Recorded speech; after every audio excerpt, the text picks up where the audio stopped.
And sometimes we also need to insert Excel for writing to analyze the informations on the whiteboard, right?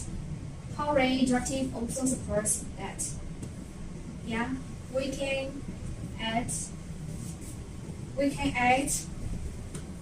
or delete this Excel or database.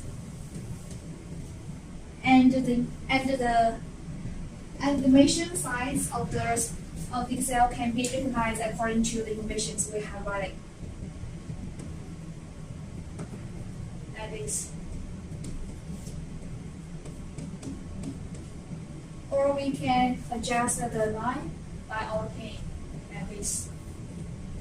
It's very conveniently. And we can also insert flowchats to analyze information.